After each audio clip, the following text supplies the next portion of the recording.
Hey guys, welcome and welcome back again to my channel. So today we are going to be like a little bit educative.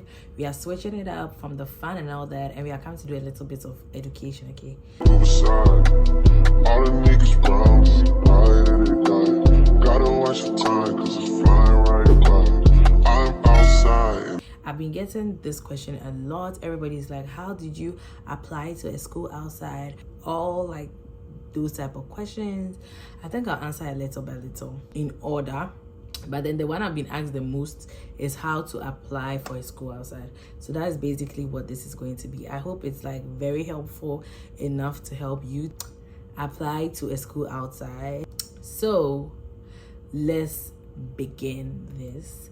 Before I talk too much, can you please hit the subscribe button and share this video, because I'm trying so hard to make it like very much educative, because I need you guys to understand it. The easiest, let me just say this first, the easiest way you can apply and do all this is to go to Global Baseline, okay? For those of you who don't know Global Baseline, it's like a school. It's at Undergrad. That's the easiest way, because they will take you through everything. They'll help you to apply. They'll help if you need to take SAT. You can go for SAT classes there and take SAT. Like whatever you need to do, they'll be there for you. So that's the first option I can give you. Go to Global Baseline. But if you want to like do it yourself, I wrote it down, so like don't mind if I'm looking at this one. I just couldn't I had to put my points down like very well. So the first thing you need to know is like there are two main like places you can apply from. You can check Common App or the Coalition for College, okay? So I wouldn't recommend the second one, the Coalition for College, because right now they've really like updated it, and it's very difficult for you to understand. Like it's difficult to understand, so I will recommend the Common App. So if you go to the Common App, I'm going there right now so that I can like post some parts of it. If you go to the Common App, it says your future starts here. Apply to college for the first time or transfer to complete your degree, blah blah blah blah blah. So let me screen record for you guys so that I just put it on the screen, okay?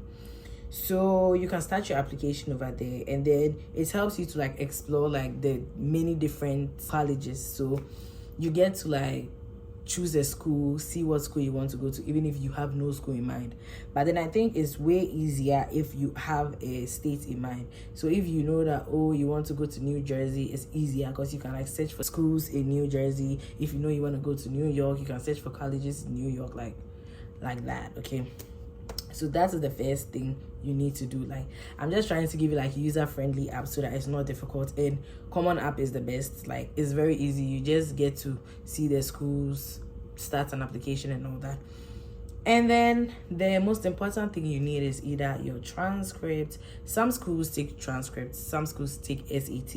It depends on the school you choose. But then when you're choosing the school too, you need to like search if like they do your course, search if they give scholarship offers to international students, and like you need to like do your background search so that you don't go and land in a hot soup, okay? Then your transcript is important because you can use your transcript. Hey, what was I even saying? Some schools take transcript, some schools don't take transcript, some schools take just SAT. But for me, I took my transcript and then I wrote SAT too. For those of you who don't know what transcript is, that's when you go back to your school. So like maybe I completed SHS in Ghana National, so I'll go back to Ghana National and go and ask for like all my school records, and you will need like a recommendation for the school. So I mean from the school.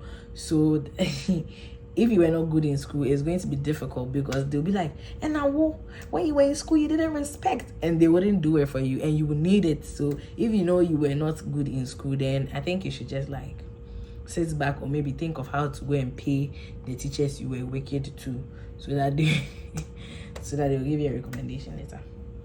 And then another thing you need is your SAT. That's what I'm saying, that like it's not by force. It depends on the school you are choosing, okay? And SAT, you have like a particular score you're supposed to hit. I don't really remember. I think it's supposed to be 1,200, or you take a math and English test. Yep, you take, all right, I wrote it too. I don't know why I'm even forgetting. You take a math and English test if you're writing SAT. But then again, some schools take transcripts. So you can just take your transcript, fix your transcript over there instead of going to now take an exam all over again. And then if you take the SAT and you're putting the scores down, you need to be like 100% honest, because they'll review it and make sure what you're saying is like actually the truth. Okay, in case you need financial support, there are always waiver supports in whichever school you're trying to choose. So you need to like ask for financial aid from the school. That's if you want financial aid. But if you are rich, like, I'm joking, but like if you are rich and you feel like you don't need financial support, then that's fine. And then when you finish applying and everything, you're still going to take, no wait, you write an essay, and the school is the one who's going to give you the essays to write. So maybe they will say an experience in your previous, what essays did they give me? I don't really remember, but maybe they will say an experience in your previous school which has made you independent, like say a story, like write a story time, or say what you think you can do for a community that has, like, those kind of things. And you need to write, like you know, that type of writing that you're writing to convince the person that you are sensible. That type of writing. It's not a writing that you were writing over here that you don't care. And you need to check your grammar and everything. Like, I think there's an app, Grammarly. Yeah, I think the app is called Grammarly. It can correct your grammar if you're wrong, but it doesn't mean don't write good grammar because you can, like, be bad. You need to look for a school that has your major and stuff like that. Okay, so now I think this phone is not necessary. I get to see the rest from my head.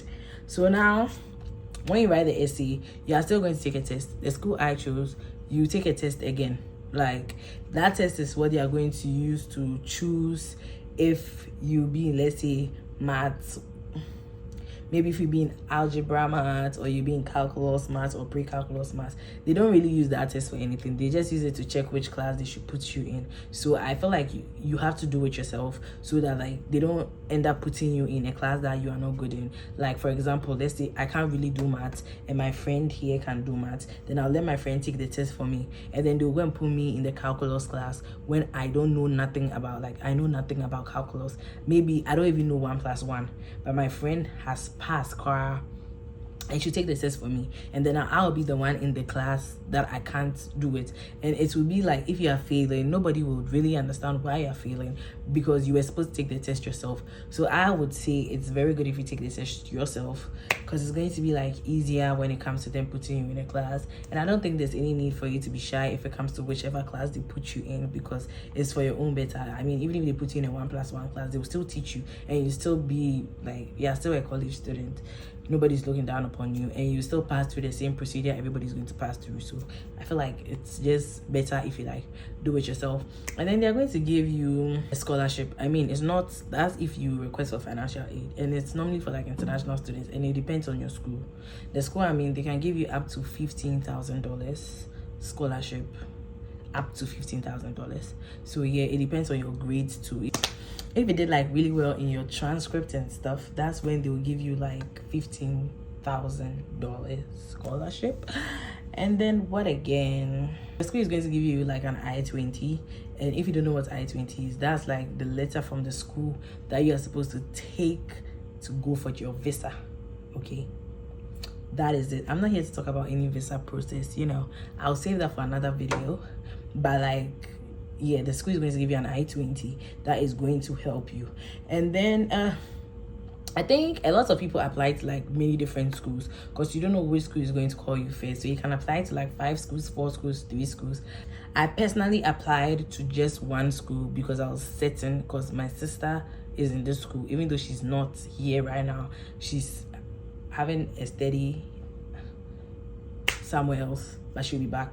But like, yeah, so I was certain on that school because that's where my sister is, and I didn't want to go to like a new environment where I don't know anybody. But in the end, I am in an environment where I don't know anybody because my sister didn't come with me. She's somewhere else. But no worries about that. You know, like everybody's growing, so that's not the issue. I'm just saying that if you're applying to like 5 schools, the application process is not that easy. You need to take your time, you need to write essays, you need to take tests, you need to write, like, you need to do so many stuff. So you need to like plan it in such a way that you can be able to like reach every school's, I don't know what English to say, but like you need to plan it in such a way that you'll be able to reach what every school has set for themselves. Because I'm just telling you what my school had set, but I don't know if that is it for every other school. Maybe some other schools there's an entrance exam, I don't know. I'm just saying it based on the school that I chose. So I hope this video was really helpful. I'll show you the it's so difficult when you're talking and your English is finished. This is what I get for not reading storybooks and watching movies, but it's not bad of it. It's fine.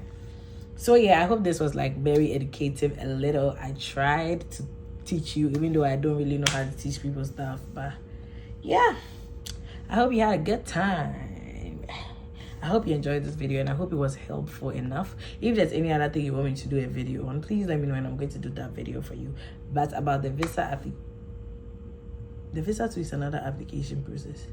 But then I mean about that, we can talk about it another time. I'm done here. Bye. Make sure you subscribe and hit the like button and comments. Like, let me know your thoughts. Ask me any question. If it's like requires like a lengthy talk, I'll just make it a YouTube video so that other people can learn from it too.